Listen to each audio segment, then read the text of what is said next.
mirth.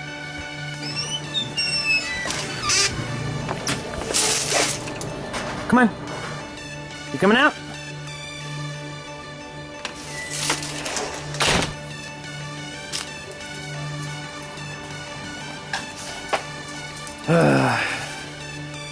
Guess I gotta clean first.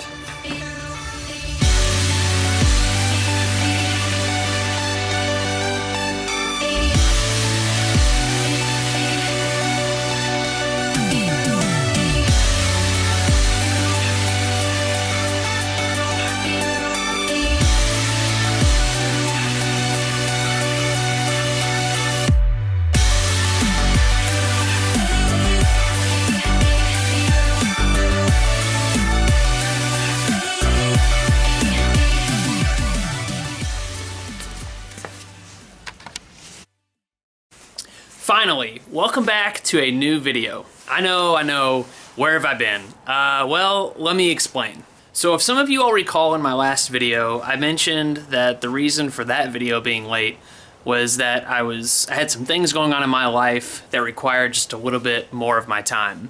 At that time, I was applying for a new job at a new company, so it was a pretty big thing for me to go through.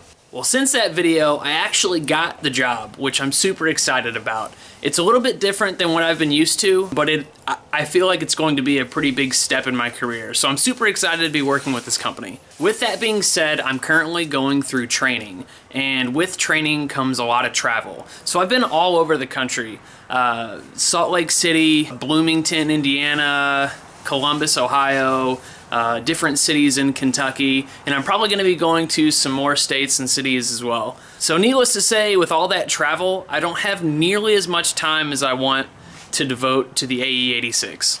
But training does not last forever. I'll probably finish up probably beginning of January or February, and then I'll permanently be back here at home working my new job. Of course, at that point, I'll get back on a regular schedule and we'll get this AE86 done. But I do have a couple of days off for Thanksgiving, and actually today is Thanksgiving, so I'm sure you all will be watching this after the fact. Hope you all had a good Thanksgiving. But since I had a little bit of free time, I wanted to come out here in the garage, explain kind of what's been going on, and walk through some of the stuff that I have planned for future videos here soon. So we're close to being ready for paint, but not quite there yet. I've got a couple of more things that I need to do, and let me explain exactly what those are. So number one, I've got to finish, I know the last video was seam sealing, but I do have to seam seal a little bit of the body of the car. So let me remove this plastic and then I'll show you what I'm talking about.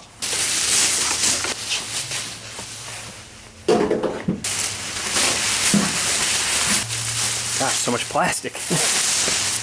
Okay, so the places that I need to seam seal. So around here on the body, those little joints right there, I'll need to seam seal, and same down here, especially like in between here, this joint, all around here. Just little areas where I need to throw down some seam sealers so no water or anything gets inside there.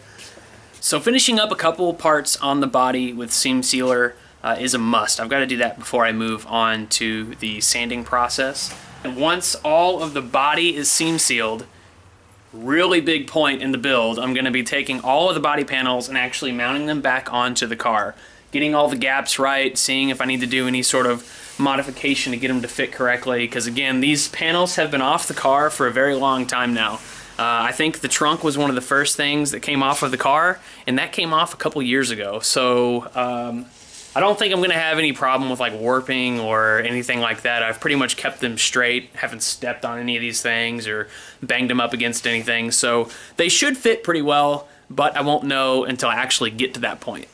After mounting the panels back onto the car, I still have to touch up a couple of areas with bodywork. So the area right up underneath here, the driver's side tail light, is a little weird. I've got to kind of work it and make the bodywork look correct. So that's going to take a little bit of time. Also, this area over here, this section up underneath the side skirt, from about probably here down, actually used to be the bottom portion of the passenger side fender. It actually matches up almost perfect as a patch panel. You can see like up here, you know, I've got to fix that a little bit. The body filler is not sanded down correctly. But I've got to get this little section done bodywork wise, which isn't much. I mean, I'm almost there. This is a plea. If anybody out there is willing to ship or is close to Louisville, Kentucky, and has a uncracked windshield, please let me know. I got confident and I tried to remove this windshield way back when and almost got it all the way off and ended up cracking the windshield. Since then, I have not been able to find a replacement one. I've called a couple of local glass shops that do windshields and everything, and usually when I tell them I have a 1985 Corolla, they say, yeah, good luck. So if you all have any information or if anybody's got a windshield, let me know, because I do have to get one of those for this car before I can mount it. So that's another part that I need to get done. And actually, one more thing that I forgot to mention, but I don't know if I need to do it before or after paint. I think you can do it either way, but I don't really know what would be the best option. So if you all have any suggestions, comment in the comment section below. Let me know what you think. What I'm talking about is the section up underneath here, the wheel well. This is all in epoxy primer, and when I worked on this area, I basically took a wire wheel and took all of the old seam sealer protectant stuff off of here. There is still mostly E-coat up underneath this, so it's not just this layer of epoxy primer. But anyway, all of this has been coated, and my plan is to scuff it up and apply what's called Raptor Liner. It's basically like a DIY bed liner. I don't know, a couple of channels on YouTube have used it. I think B is for Build painted his FJ in it, and a couple other YouTubers have done some stuff with Raptor Liner. Seems really easy to use. The finish looks nice, and it should protect all this wheel well area once it's all sprayed on there. I also want to coat the Raptor Liner up underneath here on the rockers and the rear wheel wells as well. My issue is I don't know if I should coat those before or after paint. The good thing about Raptor Liner is it can be painted. It just needs to be cleaned and scuffed up a little bit before you spray paint on it, but it is paintable. However, I know a lot of people get their car totally painted first and then go spray it on after the fact. The thing with that is I don't know if I want to keep it black. I kind of want it to be the same color as the car, so that's why I'm thinking maybe spray it on first and then paint over the Raptor Liner. So if y'all have any thoughts, let me know. Again, comment section below. Tell me what you think the best idea would be. That is something else that I want to do to this car before, I guess before or after paint. And of course, that's not the only things that I still have left to do to this car. I've got a GTS rear end, a COS differential, new axles. I've got a lot of goodies downstairs. JDM front and rear bumpers, a manual rack from an AW11 with bushings from T3. Got a couple T3 things down there. I am going to, I actually already did, but I'm going to show another one. I've got another headliner that I'm going to show the process of suede wrapping, doing it the right way. Yeah, I've got a lot of stuff coming up. So this is by no means all that's left on the car. I still got a lot of stuff to come up, and I hope you all enjoy these videos and keep watching.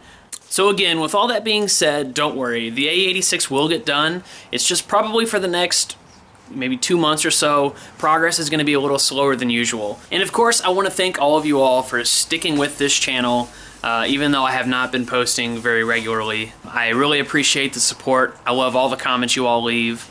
You all are an awesome subscriber base. But anyway, I know I say it in every video, but really, I do appreciate all of your all support. I have got to head off to a Thanksgiving dinner at my parents' house. So after I'm done with that, I'm going to try and get back out here in the garage and do a little bit of work of what I talked about before. Again, thank you all very much for sticking with this channel. I really do appreciate it. And until next time, I'll see you later.